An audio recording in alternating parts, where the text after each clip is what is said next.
All right. Are we live? I think we're live. There's quite a bit of a delay here, but awesome. Let's get started, shall we? All right, excellent. So as usual, I need to know if you guys can actually hear me. Make sure everything's working. So once you guys see this, please comment. Let me know if you can hear me. Let me know if you can hear the piano.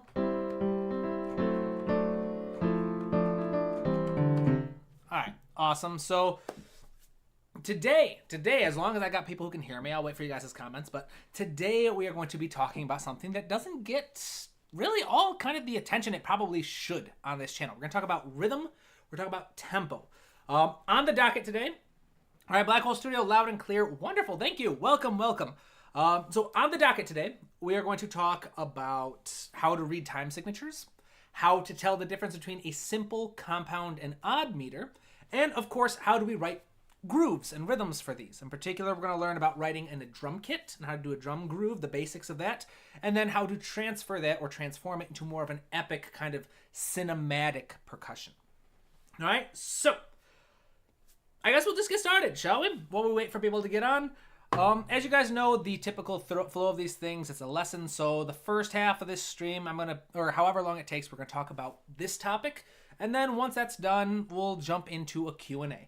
If you have a cue that you would like me to answer right away and kind of move away from the lesson just momentarily, super chats are the best way to do that, all right? Because I'm going to focus on the lesson, and if you want my attention, there we go. All right, awesome. So let's get started, shall we?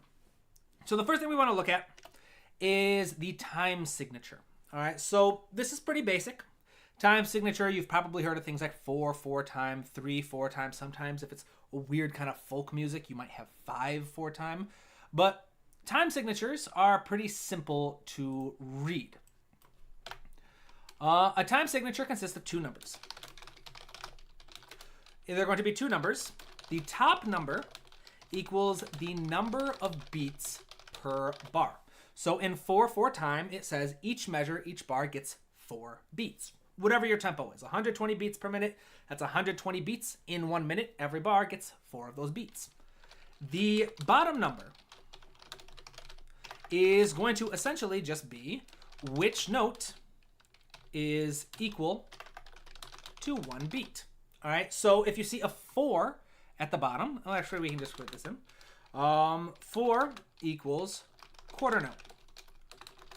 A 2 equals a half note. And then the other one that you're likely to see is an 8, which is an 8th note. If I can spell 8th today. So if you saw something like 4/4 time, this is the most common time signature. In fact, it's so common that it's frequently referred to as common time. 4/4 means there are 4 beats per measure. And 1 beat is equal to 1/8th note. 3/4 time would mean that there are 3 beats per measure, and 1 beat is equal to 1/4 note.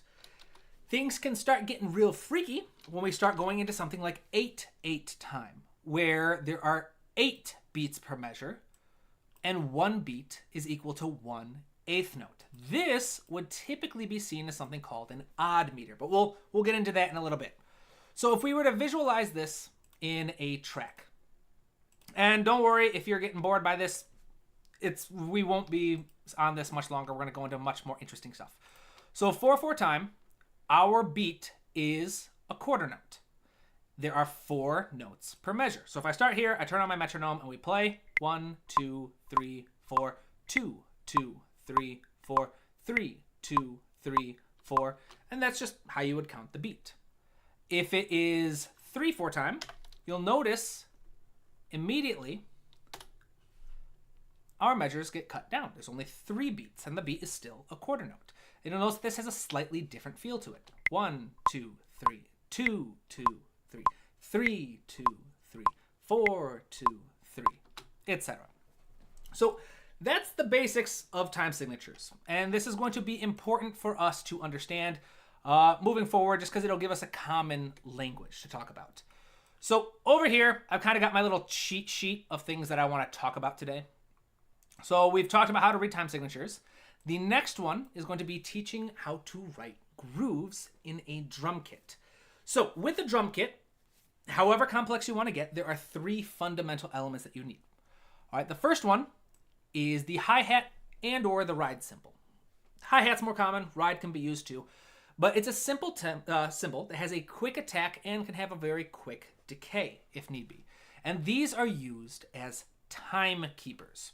So by timekeepers, I'm going to say typically 8th or 16th notes are most common. I don't know why that was in all caps for some reason. 8th or 16th notes. So to create a groove, we'll go to our drum kit over here. And you can see I got my little cheat code on here telling me which note is which. So the hi-hat in the library I have now is E4. So let's go over here. And all I'm going to do is, let's go back to 4/4 time. That's right. 4/4 time. So the first thing I need to do is I'm going to set my timekeepers. The timekeepers are a constant rhythm. Constant 8th notes, constant 16th notes, something. It's a short subdivision of your beat, and it's just constant. It helps give clarity, a background to all the other rhythms that are going to be happening in your music. In orchestral music, for like epic music, the strings often have this part. You'll typically have like high strings, low strings, playing a constant 8th note or 16th note pattern. You can use velocity to create a bit more personality. But the whole point is by having that constant backdrop of subdivisions of your beat, it helps make sense of all the other layers. And we'll see how that sounds in just a little bit. So let's say we're going to come up with a 4-bar idea. We're going to do 4 bars. I'm going to swap to 8th notes, and all I'm going to do is chop them up. So the way I did all of those at once, I hit Alt, A-L-T, and then I cut it. So now we have a nice little... it doesn't sound all that good. Let's change this to 16th notes. I want something a little bit faster. Alt, clip. Let's bring these down a little bit.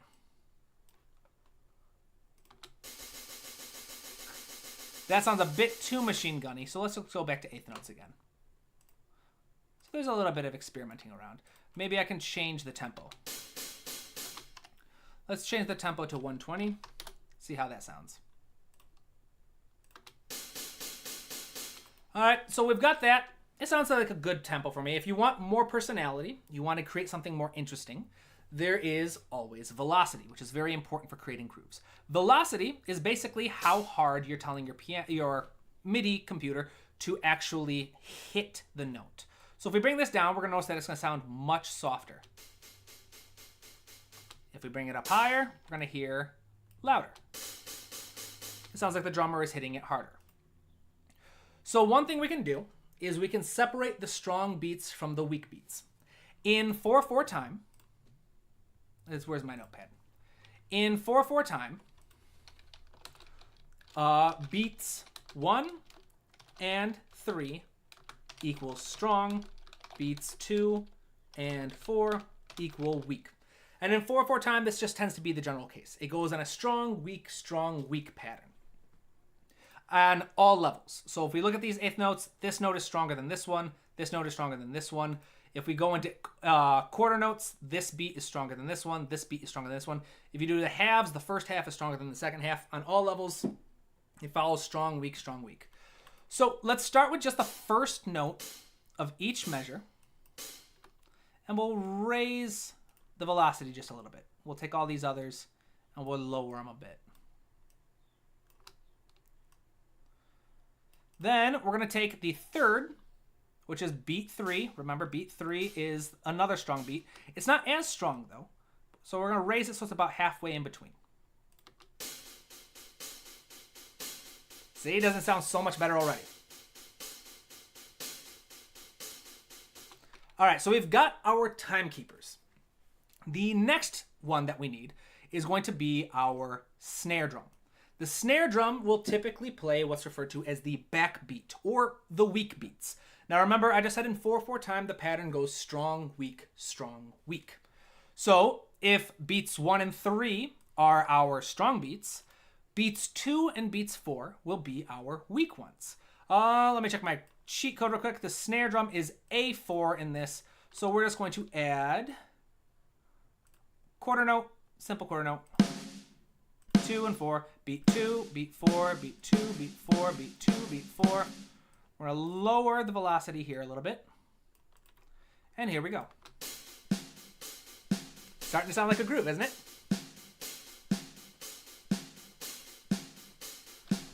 So these two elements, the hi-hat and the snare, are going to be fairly standardized. Unless you're a drum player and you have some cool ideas in mind, go for it. But if you're not a drum player like me, for the most part, if you're doing a drum kit, 9 times out of 10, maybe 8 times out of 10, the hi-hat will always be a timekeeper. The snare drum will always be a backbeat, at least when you're starting out. Build the fundamental groove, and then you can add changes here and there to get the personality you want. The real personality for your groove is going to come from the kick drum. All right, the kick, where are we, is going to hit the strong beats, and then in between, you're going to fill out whatever you want to create the groove, which is basically like your rhythmic personality. So right off the bat, let's start by hitting the strong beats. So this is our kick drum down here. Let's do one more. And if we listen to this, we're going to notice right off the bat, it sounds like a super cliche, but super just kind of useful drum groove.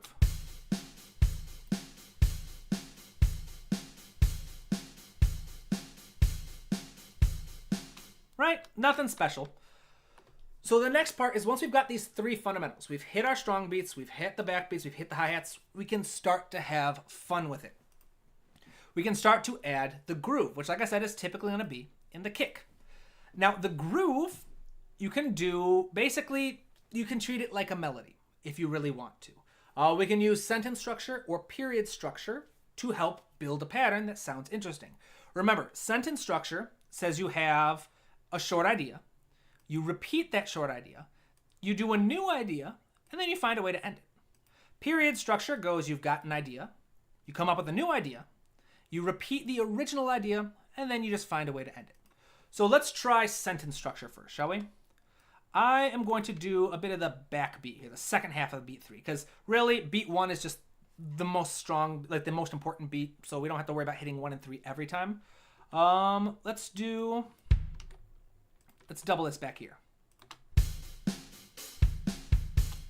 All right, that looks good.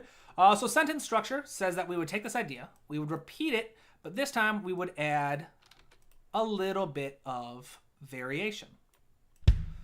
So let's just add a little space in between there, shall we?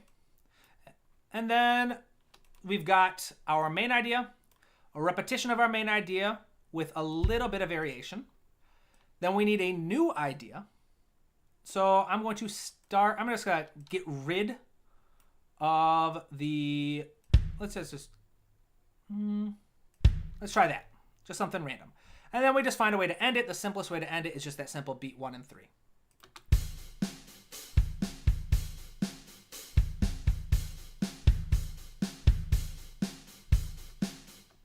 In fact, I'm going to just get rid of that one. All right. And so then we could just take this groove. It's a super simple groove. If you were to tell your drummer to only do this, they'd probably hate you because they'd want to do something cooler. But this works for the most part, right? If you want to create an even more human sound, you can add a little bit of randomness to your velocity using a preset. Most DAWs have a preset. If you don't have one, you can always Google how to randomize velocity. And then I recommend between 3 and 6%.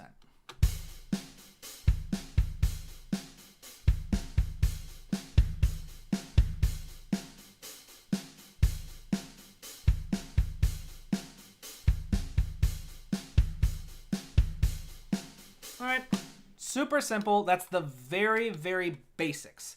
Now, what happens if you want to write one in 3/4 time? All right, so let's add a time signature here, shall we? We're a signature track. So this first time signature was 4/4 time. Let's do 3/4 time. Remember, 3/4 time means that there are 3 beats per measure, and a quarter note gets 1 beat. Now, the pattern for strong weak in 3/4 time is different.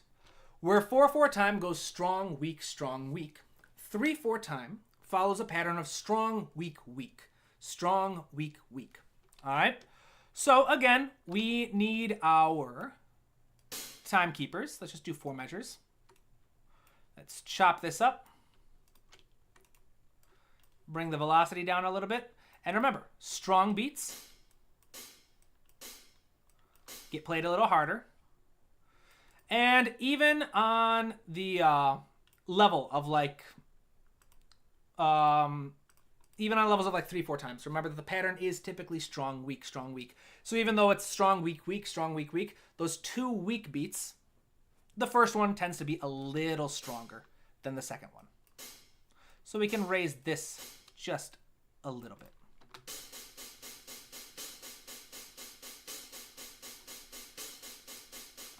All right, super simple. Then we can just do a snare on the first weak beat.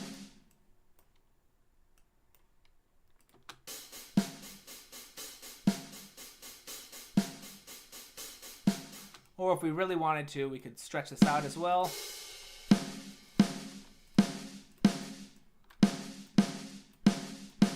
Oh, very beautiful stuff, isn't it?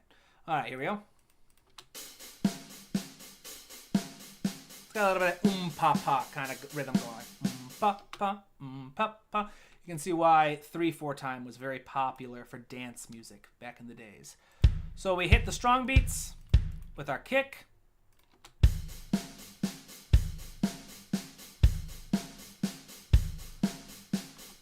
And then we can do something interesting here with a little creating a beat. So then let's do period structure here. So we've got an idea. We need a new idea. So we'll just drop that down. Then we'll repeat our original idea. And then let's find a way to end it. So let's bring these down.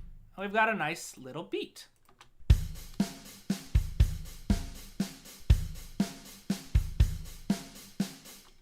Right, super simple. You can use tom drums to add little fills here and there. And of course, once you've got your foundation, you can embellish this. You can do all kinds of crazy things with it.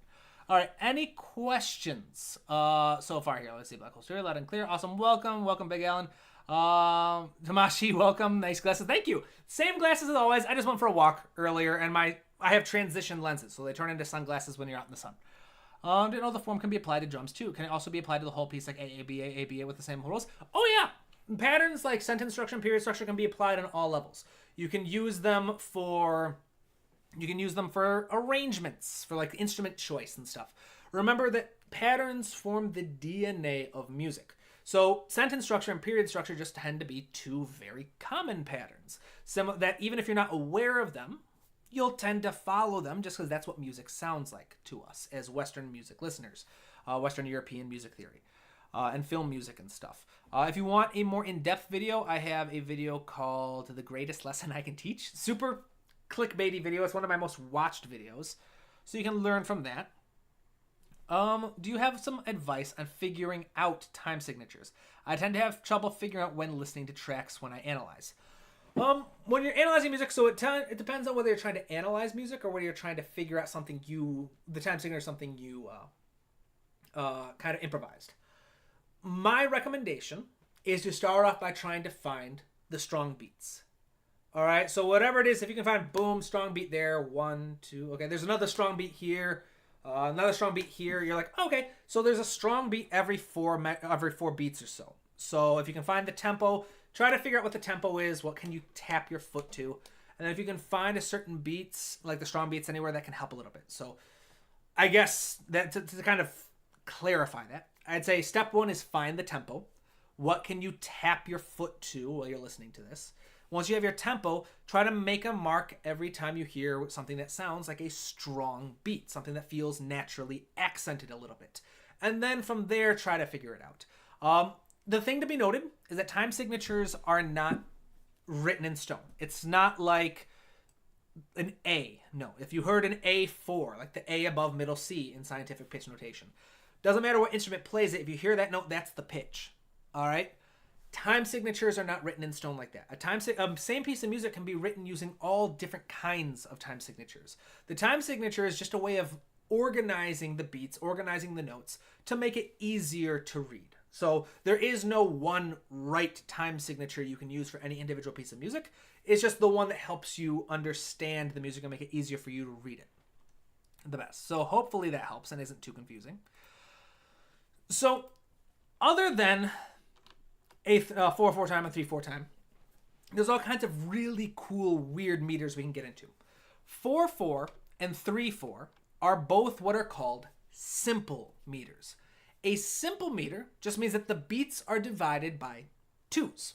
All right? So most of the time when you see a 4 in the bottom half of your time signature, you can know it's probably a simple meter. All right? Meaning that you can go 1 and 2 and 3 and 4 and 2 and 2 and 3 and 4 and every beat gets divided by 2. So like a quarter note gets 2 eighth notes. A eighth note, it gets 4 16th notes. You can just keep going more and more and more. You can divide or multiply by 2 to get the subdivisions. A compound meter is a meter that uses 3s instead. So if we come out here real quick, let's create a new one. Let's do 12/8. Typically, if you see an 8 in the bottom, it's going to be a simple meter. Now, simple meter and compound meter, the biggest difference, I'm going to write this down for y'all. Let's see here. Simple meter, 2 things. The beat is divisible by 2. So the beat can be split into quarter note can be 2 eighth notes. 1 eighth note can be 2 16th notes. 1 16th note can be 2 32nd notes, etc., etc. You can go by 2. And the beat is equal to the pulse. All right, a little bit more on this in a bit. But the beat is the mathematical expression, whereas the pulse is more of the feel. A compound meter. The beat is divisible by 3. And the beat does not equal the pulse. So what do I mean by this? In 3/4 time, we go 1, 2, 3, 1, 2, 3. All right, we count on the beat. In 12/8 time, we don't go 1, 2, 3, 4, 5, 6, 7, 8, 9, 10, 11, 12. 2, 2, 3, 4, 5, 6, 7, 8, 9, 10, 11, 12. No, that gets too confusing. It's not the feel that it has. Instead, we count in 3s. We go 1 and a 2 and a 3 and a 1 and a 2 and a 3 and a. So to visualize this, we could say 12/8 time. We still have technically 12/8. So every 3 eighth notes is a beat. So if we were to do this, let's drop this down to the kick. So if we were to do the hi-hat, we would still have the strong weak pattern, but instead of the strong weak pattern following 2s, it would now follow 3s. So this is pulse 1, pulse 2, pulse 3, pulse 4. You raise them, and then pulse 1 and 3 are a little stronger. So if we mute this, you can hear how it feels like that. 1 and a, 2 and a, 3 and a, 4 and a. Now, DAWs aren't very good at visualizing compound meters. In notation software, it's much easier because it will actually beam the eighth notes. It's like, all right, yeah, so each pulse gets 3 eighth notes. And like I said, the main thing here is that you can think of the pulse being your count, and it's divisible by 3. So one beat, or one pulse, I should say, instead of one pulse. Pulse is divisible by 3. Pulse is divisible by 2. And from here, it's basically, you can think of it 12/8 time as being 4/4 time, but you're just using a bunch of triplets, if that makes sense. Compound meter has much more of a triplet feel to it. All right, this is my first time teaching this kind of content in a long time. You guys gonna like, is this making sense to people? I want to make sure that I'm being clear. The main idea is that compound meter is felt in 3s, simple meter is felt in 2s. So instead of 4/4 time being 1 and 2 and 3 and 4 and 2 and 2 and 3 and 4 and 12/8 time, they have the same number of eighth notes. But wait, do they? No, I don't think they do. So I scratched that. Wait, do they? I don't know. Let's see here. No, I don't think they do. So yeah, so eighth notes for simple time would be, no, yeah, so scratch that, never mind. I can be stupid when it comes to math. But compound meter, instead of going 1 and 2 and 3 and 4 and, it goes 1 and 2 and 3 and 4 and. It works really well in kind of limerick, kind of lyrical kind of things. Compound meter is very common in folk music. All right, awesome. Jack, 12/8 is always the correct time. Some people do really enjoy compound meters. Especially, okay, so do you have some advice on figuring out time signatures? I tend to have trouble figuring out when I look at track sounds. Okay, yeah, so especially the 5, 4, 6, 4, 7, 8 or something like that. I would say don't overthink it. Again, time signatures are not written in stone. Whatever time signature helps you understand the music as you're transcribing it, that's the one to go with. It might not be the same one the composer went with, but that doesn't matter if it helps you understand it. I gave some tips earlier, so hopefully that helps. So then, in addition to compound meter, which it's the same kind of issues. So if we were to do, if we wanted to do a drum kit, remember we would do the weak beats or the weak pulses. So 1, 2, 3, that's the first pulse. 2, 2, 3 is weak. 3, 2, 3 is strong. 4, 2, 3 is weak. So if we do this and we kind of repeat this 4 measures, we'll notice that it has a very different feel from 4/4 time. So this was 4/4 time.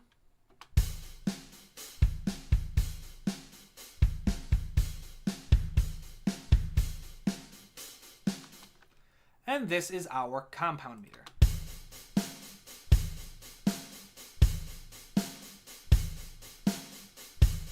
Notice how it feels a little more kind of like a little more limerical, a little more laid back, a little more kind of smooth almost. So then, of course, if we wanted to create something cool here, we could do just creating a little beat.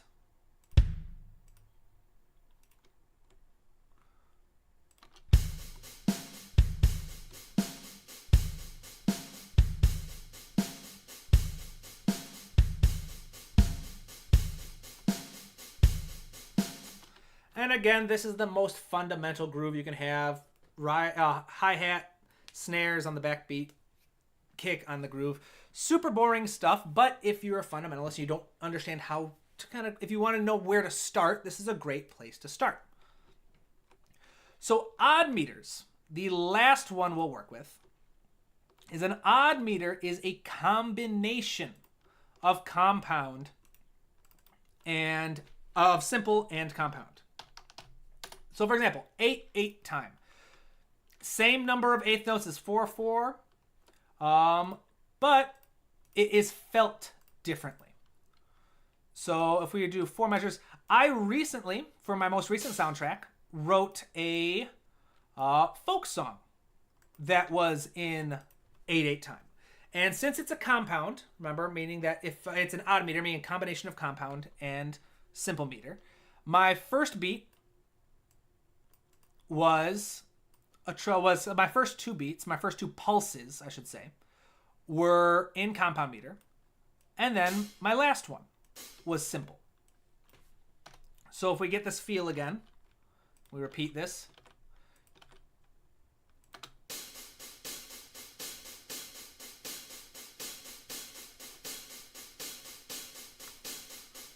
You notice how it feels like it has a lot more energy. Because it goes 1 and a 2 and a 3 and 1 and a 2 and a 3 and 1 and a 2 and a 3 and. This last pulse is shorter than the first 2. This is what makes it odd. All right? So where's my notebook? It's under project. That's right. Notepad. Odd meter equals combination of simple and compound meter. Sum pulses equal divisible by 3. Sum pulses equal divisible by 2. Now, the cool thing is when you have one like this and one of the pulses is shorter, is adding that shorter pulse at the end of a measure helps build energy launching you forward.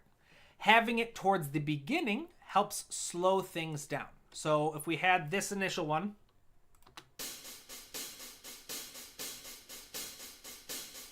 notice if we do the same thing, same exact number of eighth notes, but we're just going to split up where those pulses are. We'll do the first one will be our short one. And then the second 2 pulses will be our longer ones. You're going to notice it has a very different personality.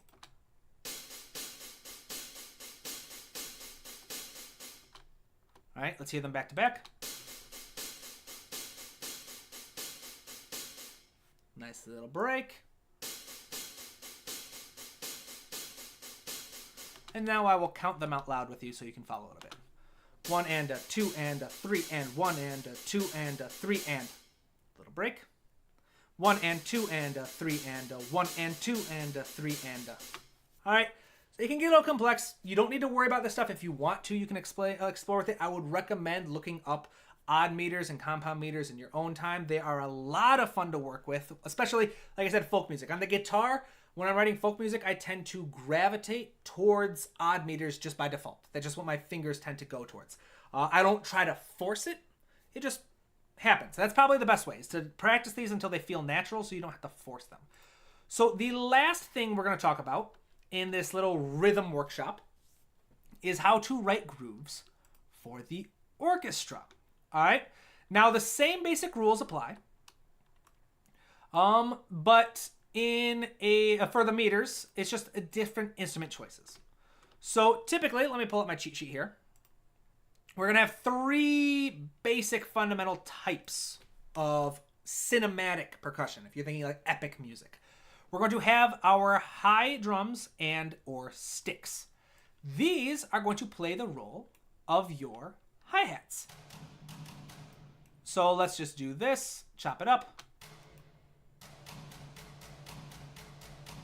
So let's do, let's just do a standard 4/4 time where beats 1 and 3 are the strong beats. So everything else I'm going to bring down a little bit. And then maybe to add a little more personality, I'll increase the fourth beat just a little bit. Because you can do this. You can use velocity to create a bit more personality, especially with your like timekeepers. You can use velocity. You can use, again, sentence structure or period structure to create a velocity pattern if you would like to add a little more interest.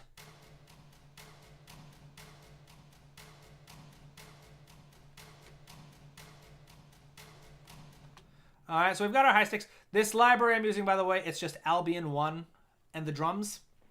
So actually, let's see here real quick. Can this... Oh yeah, awesome.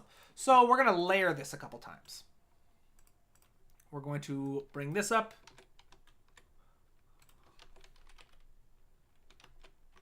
And then we'll do this.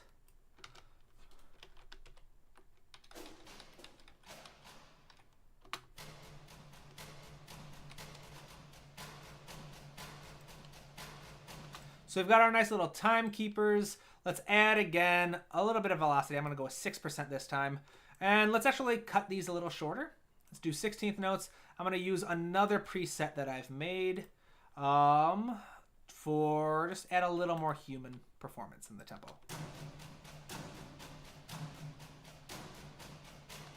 Bum bum bum bum bum bum bum bum bum bum bum bum bum bum bum. Okay, I'm going to get this beat here a little harder.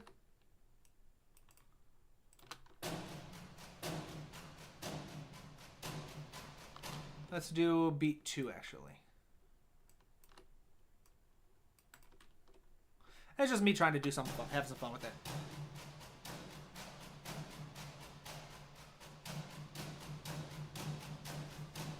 All right, so we've got our timekeepers. The next one is going to be our low drums, which are actually going to play a very different role. All right, the low drums in a more epic kind of arrangement are not going to be focused on the groove like they would on, like the kick on a drum kit. Instead, our truly low voices are going to focus on just hitting the strong beats of your phrase. All right, so now we're not talking about like measures, we're talking about a phrase. So you can think about this just as you're listening to like your music or your melody or whatever you've written, and you just want to have the moments like at the start of the phrase or anywhere else in the melody where you just, bam, want to have a bunch of punch. That's where you would put it. So in a 4-bar phrase, I would say probably at the start of your phrase and then maybe at the end of the phrase to have a little bit of momentum leading into it. So if we listen to this as an 8-bar phrase...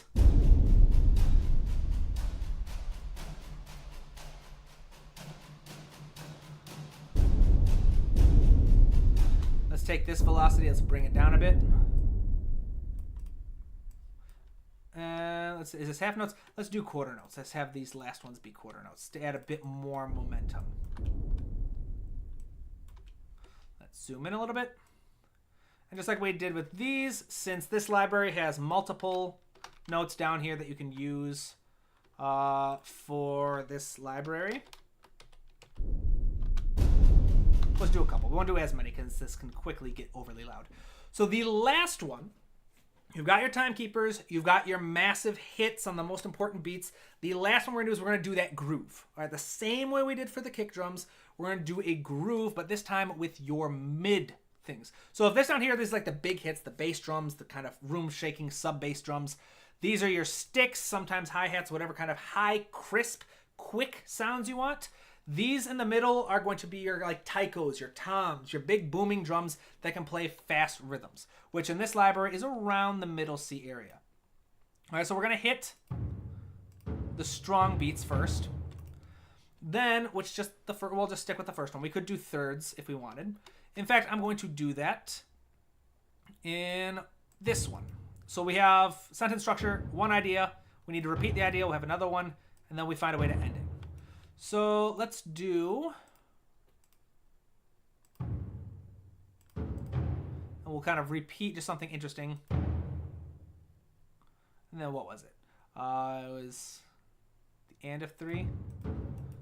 So this one goes over here.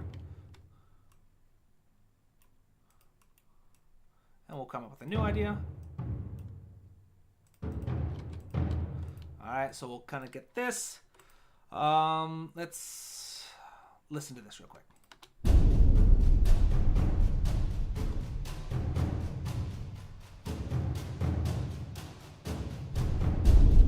So yeah, that's fine. Let's mess around with the velocity a little bit. Nothing too crazy. Because I've already spent a lot of time on this kind of tutorial. So then I'm just going to layer it.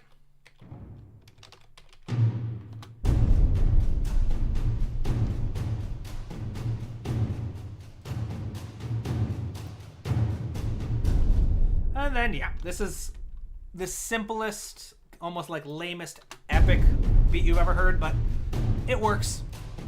It fills those basic parameters. Like I said, once you get the foundation right, then you can start experimenting and playing around with stuff. This is all, of course, assuming that you didn't come up with something awesome right off the bat. All right, so as usual, the tools that I'm sharing now are fundamentals. They're ways to use music theory to help you keep working when you're stuck with writer's block. When you have that deadline coming, you need to finish the music in time for the competition or the deadline for your director or whatever level you're working at. And you know that you have to get the music done by this point, but you just don't feel inspired, you don't feel motivated. You can always rely on music theory to help push you forward, right? Awesome. So, that's it. All right, that's the lesson I had today. So now we open the floor up to the Q&As, shall we? All right, awesome. So this part, you got questions about rhythm, you got questions about tempos, meters, melody writing, chords, anything. This is the chance for us to just kind of hang out and just kind of geek out over music, right? Let's do it. All right, so let's see, Jack. Awesome. Oh, if I'm catching you, Pranav, thank you. Welcome. Sorry if I'm pronouncing your name wrong. Finally catching you live. So glad. Thanks for all the videos you put out. My pleasure. Love from India. Wonderful. I seem to get a lot of people from India. That's really cool. I like it. My brother-in-law is his mom is from India. And so she's usually on here. She loves supporting the channel, and she's always telling me that she would love me to start doing some Bollywood type scores, and I would love to try working on that. But that's really cool. I just find that really interesting that for whatever reason, I don't know if it's like the time zones or whatever, I tend to get a lot of viewers from India, which is really cool. I like that. So thank you, Pranav. I'm glad you were able to make it. Tamashi, try and use Rototoms. Do I have Rototoms in this one? No, that's my drum kit. Albion, Rototoms. I'm not sure if the Albion one has Rototoms. Let's see here. Let's go. Easter Island. What Hypertoms? Let's check this. I'm sure I've got some in some library somewhere. Nah. But it's not that important. Like I said, this was all the stuff I do on here. I do as tutorials. I just do it for just kind of showing some basic stuff. I don't expect any of the stuff I write in a live stream to ever be kind of publisher ready. You know, I wouldn't send any of this stuff to a director and say, "Hey, look, I got it done." No, it's just it exists to show you guys some cool little tricks and some tips. All right, awesome. So, does anybody have any questions? Come on, y'all. You're being active. I do like that. But any questions? Does anybody have any ideas, any thoughts, any topics you'd like to discuss? Would y'all like to see any? No, I can't share it yet. I was about to say, would you like to see an example of a piece I've written for my current soundtrack that uses odd meter? But I just realized the piece that I would show you has lyrics, and I didn't write the lyrics, so I don't have permission to share those on a live stream. So I'm not going to share those in a live stream. Let's see here. Let's see. Jack, I've seen video game music with 2/4 time interspersed into whatever signature the piece is naturally in. I've seen it enough to think it's a strategy. Is it because 2/4 time is faster? I couldn't tell you. A lot of the time, so that's 2/4 is another very common time called halftime. I would say the biggest difference between that is in 4/4 time, you have beat 1, 2, 3, 4. And beats 1 and 3, there's a hierarchy. Beat 1 is stronger than beat 3. In 2/4 time, you can kind of get away with accenting that beat 3 because they're both the first beat of the measure. That's what my kind of intellectual music theory kind of approach would say. But the honest answer is I don't know why that's the case. Maybe it's because it's easier to have a hit point in a video game match up, like maybe with like a cinematic cut. It's easier to match up hit points with beat 1 if a measure is only 2 beats long because there's more measures. But there could be a whole bunch of reasons. Like I said, the issue with time signatures is they're not standardized. You could read them standardized, but it's not like one piece of music was written in 4/4 time, so it can only ever be written in 4/4 time. There are other ways to do it. You could write a piece in 4/4 time in 3/4 time using that time signature by just being clever with your use of accents points. That would feel weird to the performers though. So time signatures are typically chosen with the ease of the performers in mind and the ease of whoever needs to read the music in mind. Pranav, definitely would do great if you made an Indian style music. I would love that. I'd have to study it.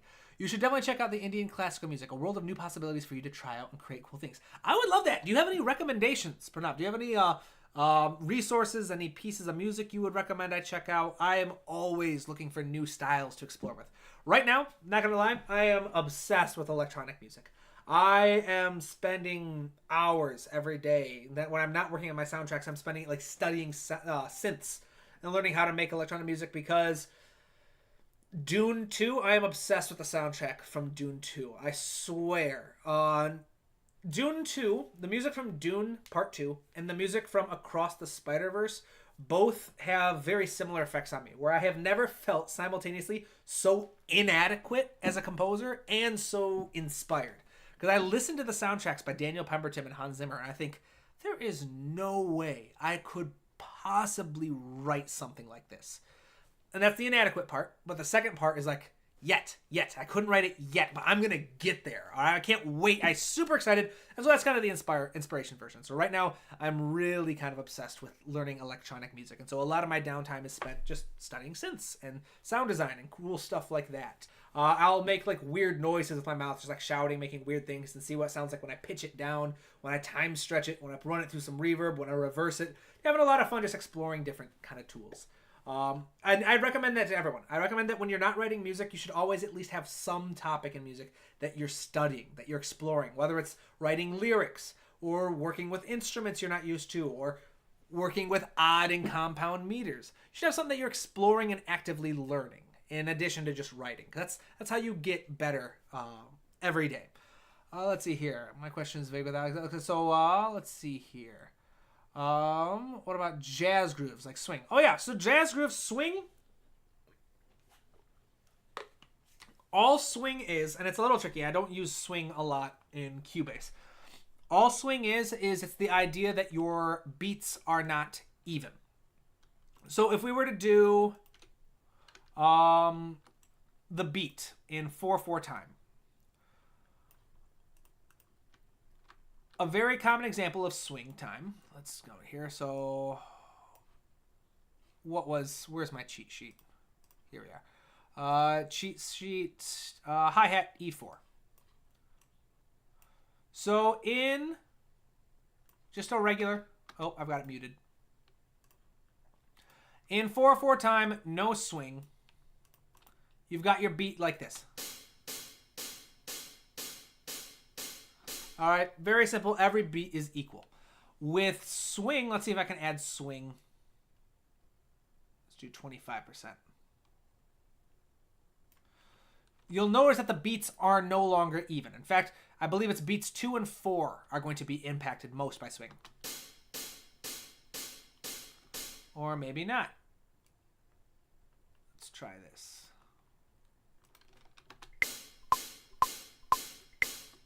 All right, so I have no idea what this little swing thing does then. So I will do it the old-fashioned way. So if you were to do it, so this is regular, no swing. If we were to do it in triplet eighth notes, we would do, let's do this. Let's do triplet quarter notes. How's that? We would notice that in swing, sometimes the first and third beat are longer and the second and fourth are shorter. Or sometimes it's reversed. But here, 1, 2, 3, 4, 1, 2, 3, 4, like 1, dun dun dun dun dun. And that's basically all swing is. Swing is an uneven distribution of the beats, without having to go with compound meter or odd meter or anything crazy like that. The advantage is you can tell you can write it in 4/4 time and it doesn't look weird. You don't have to write. So in like notation, if I were to pull this up,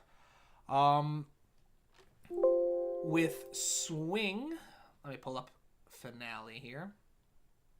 So this is the advantage of swing. It just cleans up your score a little bit. Default document. All right, so in swing, you could write something like this. Let's do quarter notes. And all I have to do is write swing on top, and people would know to read it like this. Let's do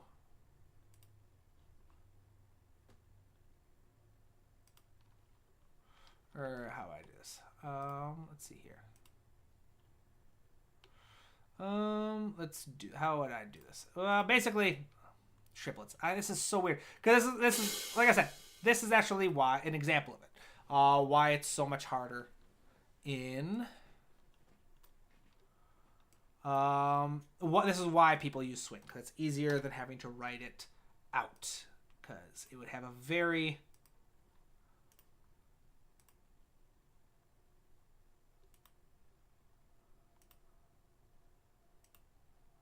in order to write out the swing, you'd have to write it like this. And with swing, you could just write the word swing above the score, and you could just write it like this. Go bum, bum, bum, bum, instead of bum, bum, bum, bum. Does that make sense? So swing basically just gives you a little more personality. Say, play them uneven, and it cleans up your score so much. You don't have to have these little triplet bars up here. You don't have to have the tie notes down here. You don't have all these crazy little things that clutter the score. You can just write something super simple. So if we make this a little bit bigger, you can see the examples here.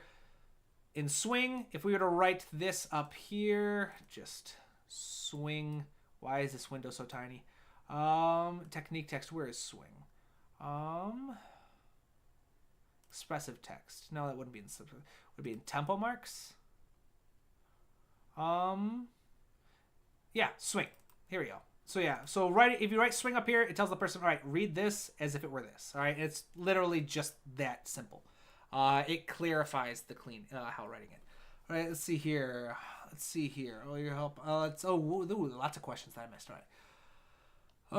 Jack realized my question is vague without examples. No worries. Is 2/4 like the march beat, like 3/4 is the waltz run? Yes, that is another common example. Black Hole Studio. 2/4 is very commonly used as the march beat. So use with that what you will. Pranav, if you want any recommendations, there is this legendary film composer, Mr. Ilya Raja. Thanks, listeners. Awesome. I'm gonna write this down. I am pronouncing these names horrifically, I'm sure. Let's see here. Let's write this down. Let's see. Ilya Raja. Forgive my American ignorance of pronouncing foreign names. I apologize. Let's see. Oh, yeah. So listen to it. I'm excited. Let's see. Pranav, he has composed more than 8,500 songs. Holy crap. That's impressive. YouTube has this video, which is mostly completely in English, live composing by Maestro. Ooh, I'm going to look that up. Thank you. That is awesome. All right, I will look that up. Live composing. I'm writing that down because videos on YouTube. Live composing with Maestro. Awesome. That's got me excited. Thank you.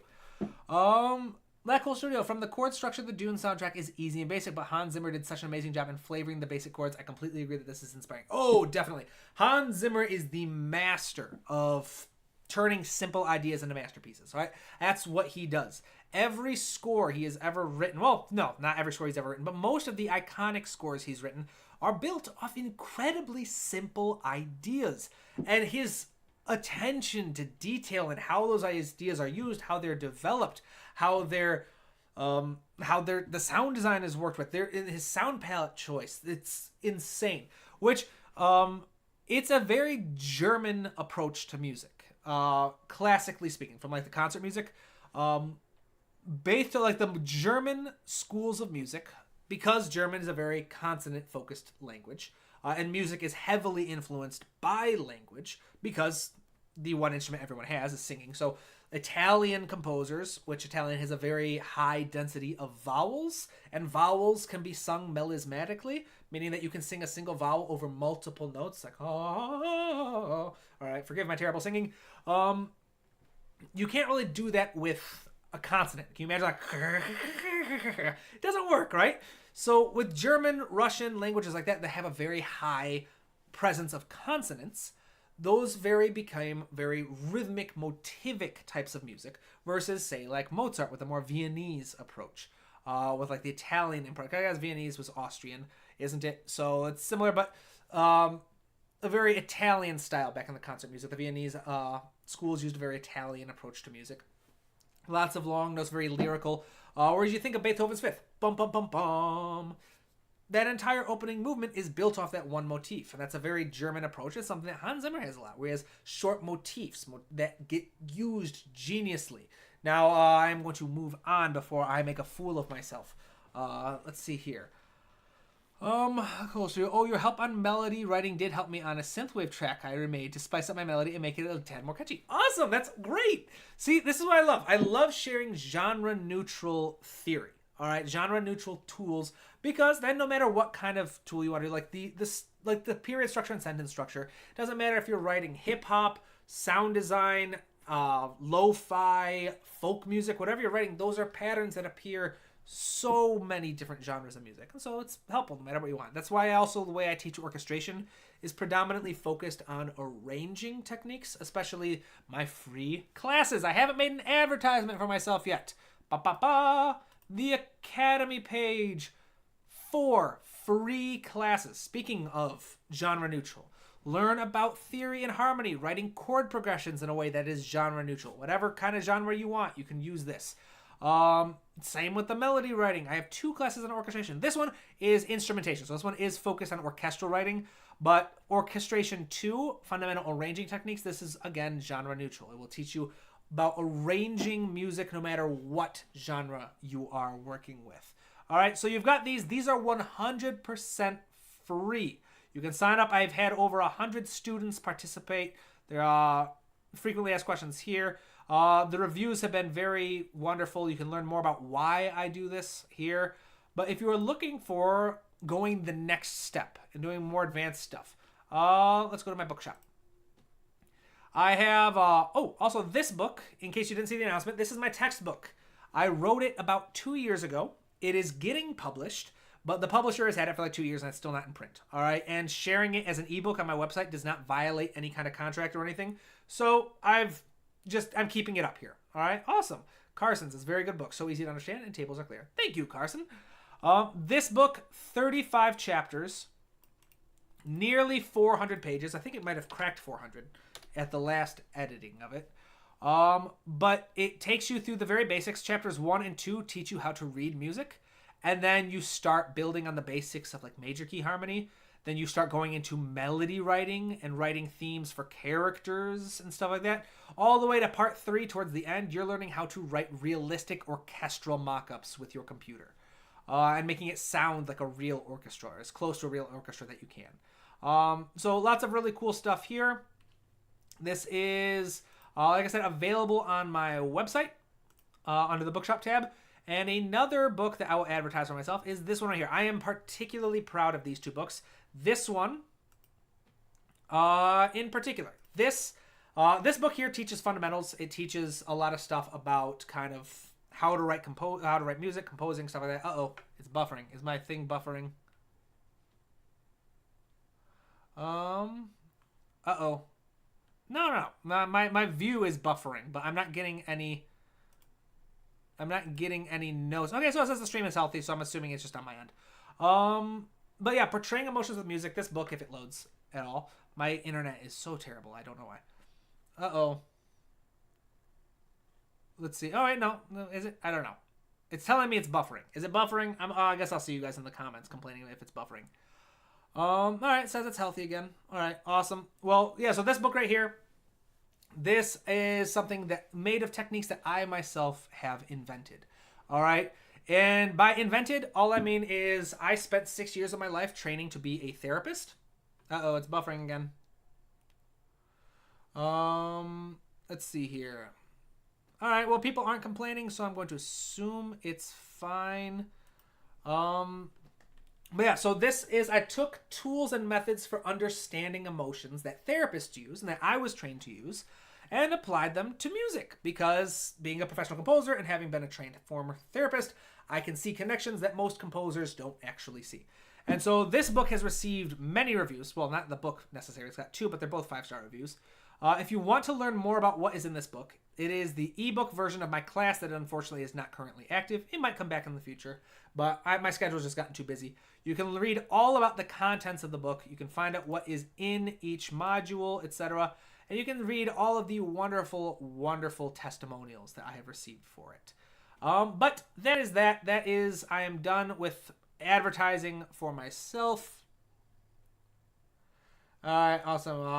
Awesome. So it's buffering again. Wonderful. Let's see here. Let's go through the comments. I guess let's get into that hour point. This is weird. My streams at the hour marker have just started to get super buffery. Has everybody noticed that? Like around the 1 hour marker, after an hour of streaming, suddenly my just internet goes bad for some reason. Let's see here. I hope a melody rain. Okay, awesome. So Pranav, also it's almost 1:30 a.m. here in India. That's the only way I'm able to tune in live. Whew. Well, thank you. I appreciate the dedication, right? And the love that you've shown. Thank you. Tamashi, I'm also currently obsessed with EDM artists like Flume, Odessa, and dubstep music. Which synths are you learning? Right now, I am focused on learning Massive X. I used Syntorial, which is a wonderful website, to learn how to use synthesizers, and now I'm applying that knowledge to master the use of a synthesizer called Massive X by Native Instruments. Yeah, and so far I'm loving it. I'm really enjoying it. Welcome, Visme, welcome. Pranav, I sent a DM on Instagram with the link. Ooh, thank you. Would love to share more interesting resources, which would be completely new to you, hopefully. Would it be great if you could reply with your thoughts later? Of course, yeah, I'll be able to reply once I watch it. I've got a busy day today and tomorrow, but I'll probably be able to watch it on Sunday, and I'm super excited. So thank you. And I will definitely share my thoughts. I always love sharing my thoughts when people share stuff with me. So let's see here. Debraj Day. Hey, bro, I am following you for a long time, and thanks to you, I'm now able to make an 8-bar long melody and harmonize it. But I have some problem to make a full song of at least 3 minutes. Awesome. Well, I'm glad. Can you sometimes make a full song, even just a simple one? Yeah, I can help with that, but that sounds like a fun live stream thing. In the meantime, however, my friend, I have a video for you. Where is it? Arrange music like a pro. This video right here. Arrange music like a pro. You'll find it on my page. I posted this not that long ago. How long ago did it go? This video, as well as my playlist, Melody Writing for Composers, which you can find, again, you go to my playlists. Where is it? I have been doing this for quite a while. Melody for Composers. This one, in particular, this video right here, turning melodies into full-length pieces, these should help. All right, these should help. They will give you a little bit about structure, a little bit about how to make longer pieces and what that looks like. And yeah, especially that first one I showed you, the arranging music like a pro, that video should help you. It'll give you at least a workflow, a process for taking short ideas and making them longer. All right? Can you sometimes make a full-time? Oh, yeah, so that was the one. Black Hole Studio. Yeah, it's buffering at the moment and a bit laggy. That's a bummer. Okay, so Machi said it's good now. It was buffering. All fine now. Awesome. So, I just got caught up on all the comments. I've been doing this for about an hour now. Does anybody have any last-minute questions? I think I might call it a day just because it's beautiful out, guys. It's March, and having sunny, blue sky weather in Michigan this time of year is not very common. So I want to go enjoy it. So I think I'm going to call it a day for now, unless anybody else has any other questions. So, what we are going to do is... Didn't really write a melody, did we? Deborah J, let's do this. All right, I'm going to write a very simple idea. I'll write this. We'll see how long does it take me to write a full-length piece, shall we? A very simple piece, but a full-length piece nonetheless. Let's see if I can how long I can do this. Let's do.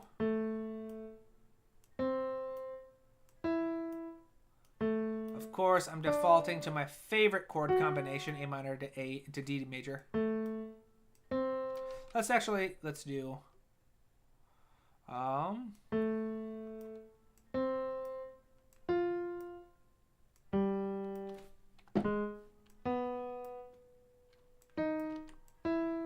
Alright, so I made a chord progression that way. Let's do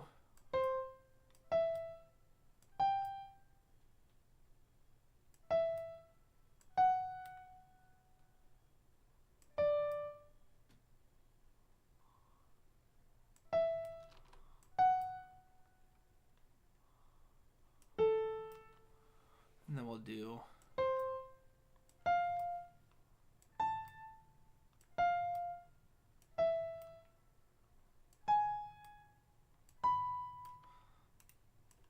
so now we've got a very simple shape of a melody. Idea. Oh, let's go up to A. This is period structure, so basic idea. New idea. Repeat the same basic idea from earlier, but with a little bit of difference. And then find a simple way to end it.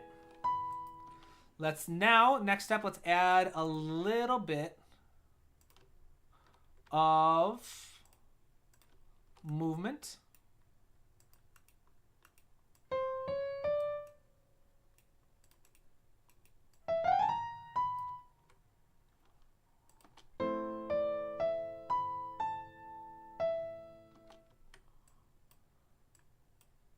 Let's create a little bit of a shape to this.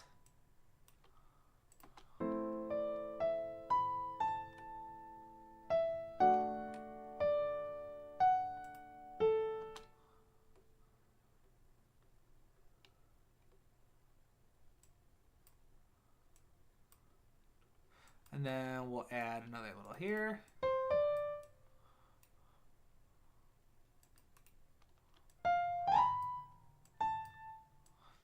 And then this is period structure, so I'm trying to repeat the same basic shape as this one over here. So we've got a nice little melody here.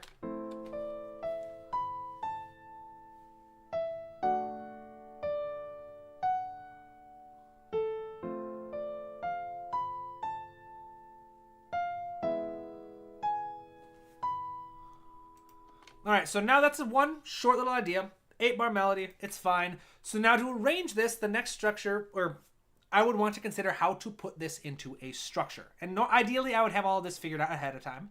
And since we're just seeing how fast I can do this, I'm going to use a simple AABA structure. All that means is I have this idea, that's A. I repeat it, that's A repeated. Now I need to come up with a B theme. So let's create a contrasting idea, a new chord progression, shall we? And then we will do, let's have this one be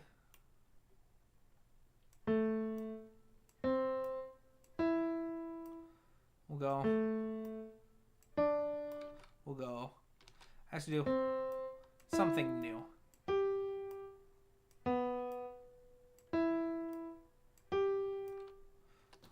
Let's do D.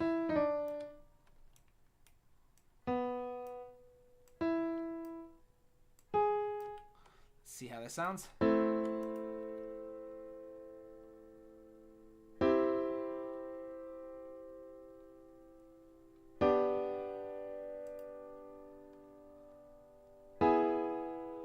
All right, so then we'll just create a contrasting idea. Let's go E,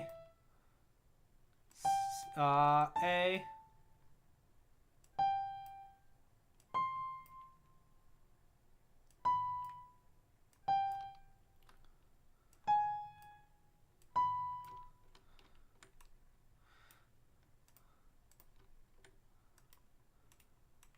Just add a little bit of rhythm to it now.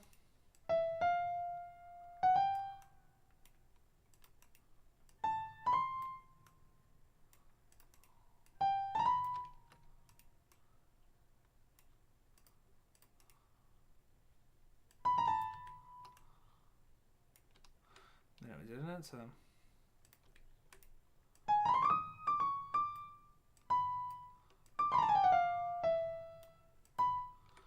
then we've got that. And then we just, AAB would say that since we've got this new idea, we've got our initial idea, we repeated that twice, then we have a new contrasting idea, then we have our old idea, and boom, look at that. I just took an 8-bar measure and I turned it into a 1-minute piece of music. So it's still a shorter piece of music, but you can see how I was able to stretch it out. And to add a little bit of growth, a little bit of difference, something super simple I could do is I'll just add a bass line at this part.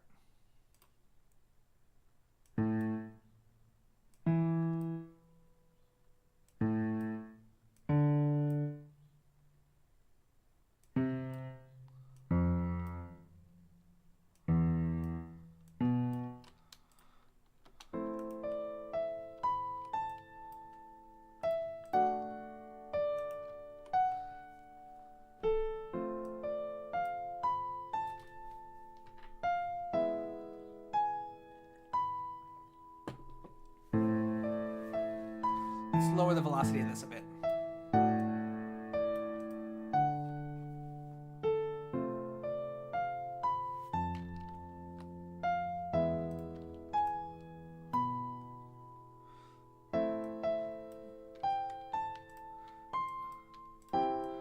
Let's add a bit of rhythm to this contrasting section.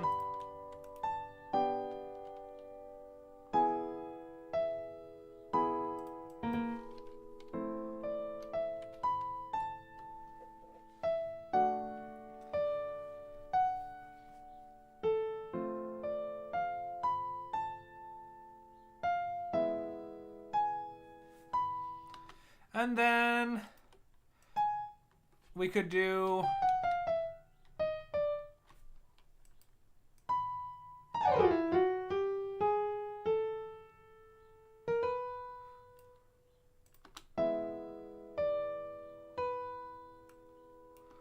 and then we could just bring it to an end by having a full kind of strong cadence at the end. So this E,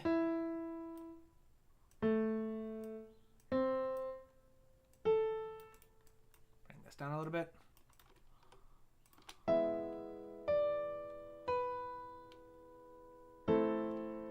And look at that. How long was that? Did anybody time that? Does anybody know how long it took me? Full length little sketch of an idea. It's not crazy long or anything. If I wanted to, I could make this I mean, but look, that's like what, 34 measures. 34 measures I just wrote in like what, 5 minutes maybe? Maybe a little longer. Maybe I'm over estimating my speed. But yeah, that's what music theory can do, people. All right, that didn't sound like a cookie cutter melody. At least I didn't think it did. That didn't sound like it was super cheesy or terrible, which sometimes it can.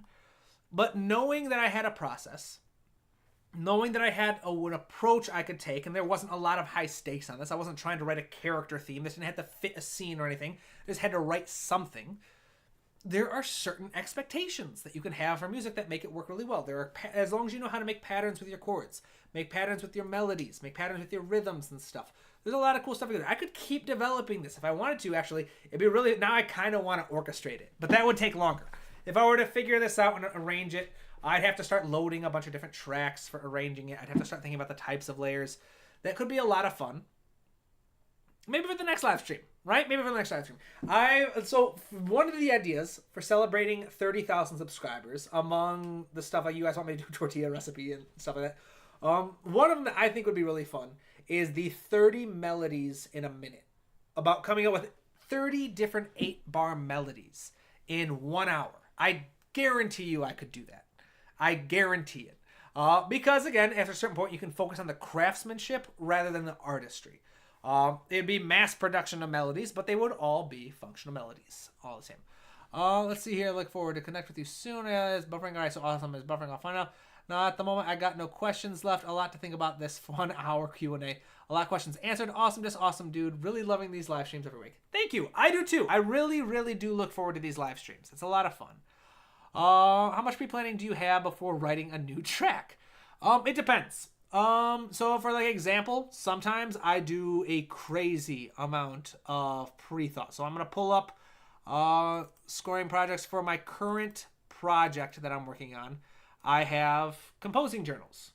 And so for like this piece, I spent a lot of time, like 10 pages worth of notes, exploring the lyrics, exploring the history, coming up with different ideas for the emotions I wanted. Sometimes I'll put a lot of thought into it. Other times it'll just be like this. I come up with something pretty quickly.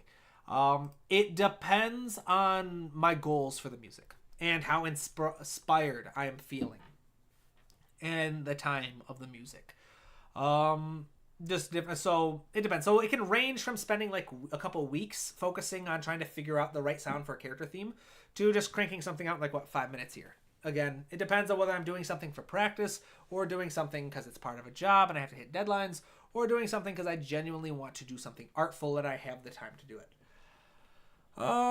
It only took 8 minutes. Awesome. Pronounced like 8 minutes to come up with something. Where's Deborah J? Okay, awesome. It was good there. Awesome. Great. So yeah, Deborah. So that's basically what I said. Like the idea that once you understand structures, and I could do this again.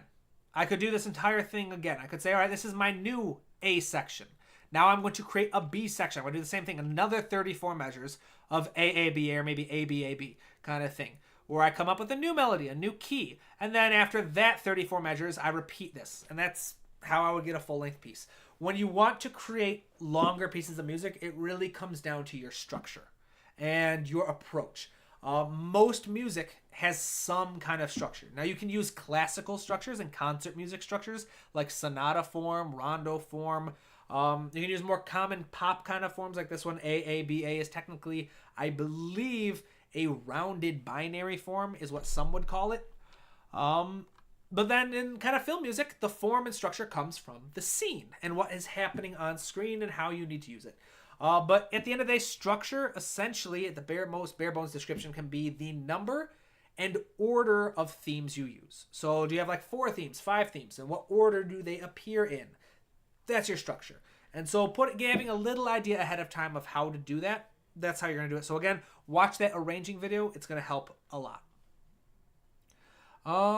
Let's see here. One of those Tears of Kingdom. I sounded so emotional and contemplative. Oh, thank you. Thank you. Black Hole Studio, it reminded me of those Tears of the Kingdom tracks that I was listening to analyze. Nice. Awesome. Thank you. I really like it. This, honestly, I get the most inspiration from this chord combination. And that was the drum track.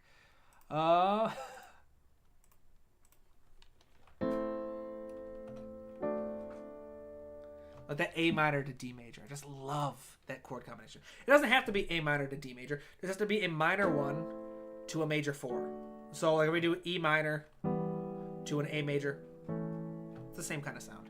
Just a minor chord moving into a major chord that is a perfect fourth away. In one of my pieces, I did the opposite, where I did a G major, where I kind of reversed it. I went to a, I went from like the D major to the A minor. That was, if you guys want to hear a cool piece of my original music, where's my channel? Let's see here. Videos. If y'all want to hear an original piece that I wrote for a soundtrack in the past, this one right here, where'd it go? The Great Lion, Mikey's theme. This is a piece of original music that makes use of that chord progression. That was written for a play that I did last year. But, yes. Tamashi waiting for the 30K. Yep.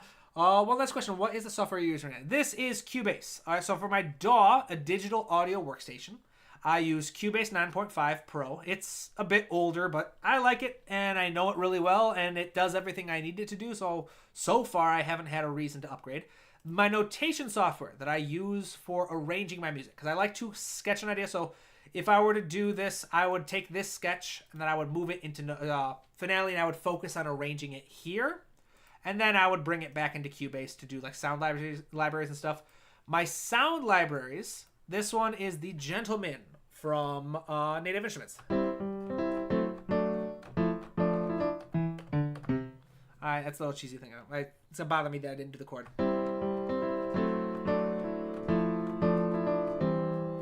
Alright, this is the Gentleman's from Native Instruments. I use a lot of Native Instruments libraries. My drum kit earlier was Studio Drummer by Native Instruments. My cinematic was Albion 1. I use Studio Strings Professional for most of my sound library arrangements and stuff. Yeah, and for synths, most of what I've been using, I've got a lot of synths from like a deal that I bought years ago. I think it was like one of their complete packages with Native Instruments on like a Black Friday sale. I use this as my synthesizer. So let's do a new one. So it's just a simple little idea. I've been getting better at it though. Where is it? Let's do a filter.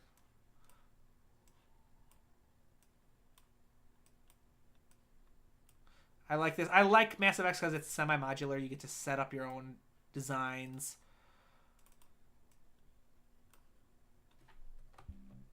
Let's do this. Let's bring it up a little bit.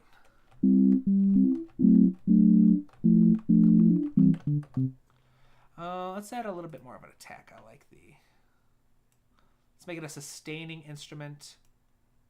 Slight attack. Make the decay less longer. Decay is way too long. Let's bring this in a bit.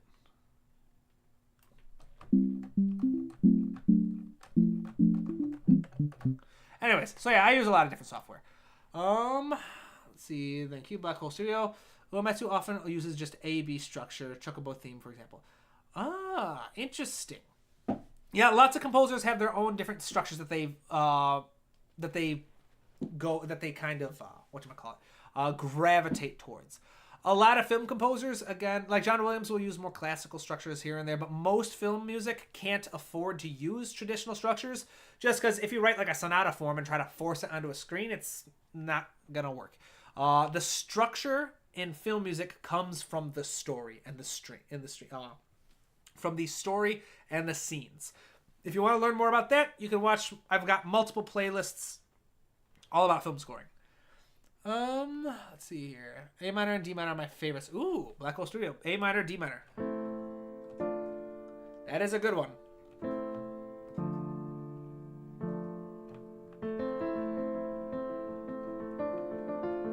I'm still partial to my D major.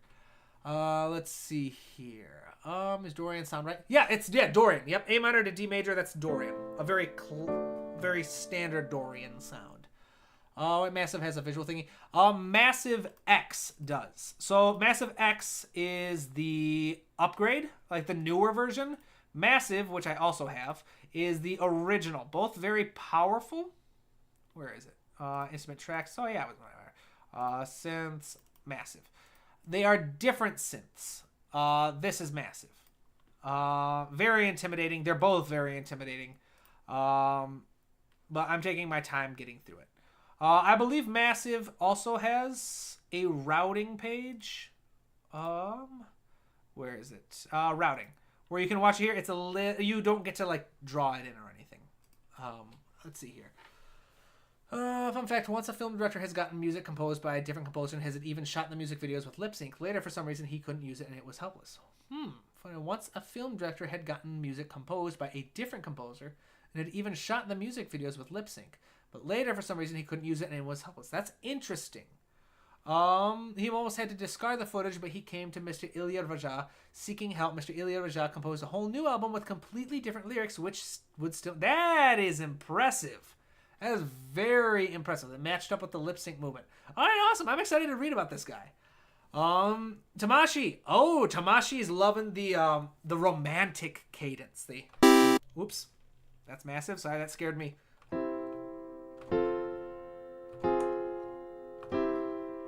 That is classic Hollywood. That is the romantic cadence. All it is a major 4 chord. So in C major, the 4 chord is F major.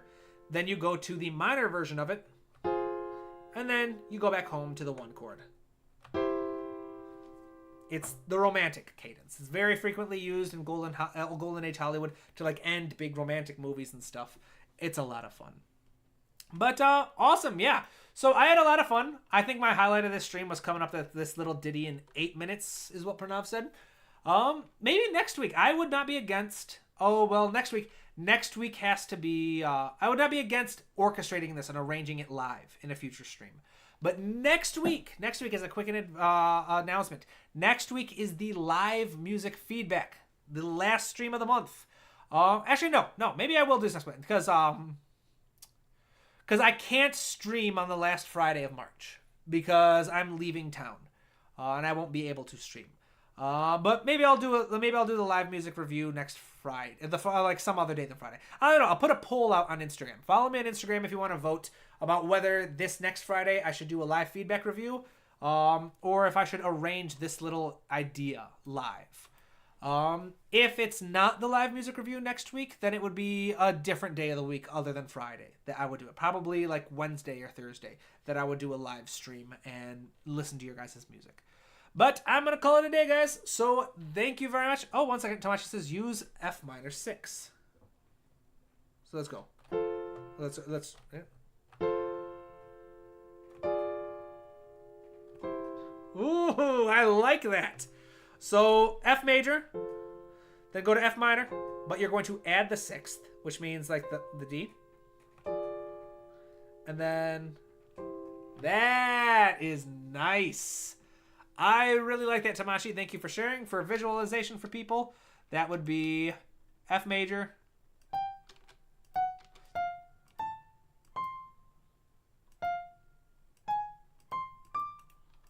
We'll mute that because we're going to replace the 5th with the 6th.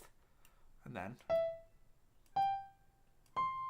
So the major 4. So to visualize that, to visualize this in Roman numerals, we would do...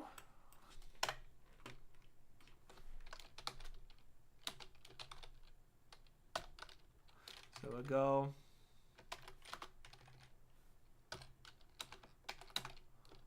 There we go.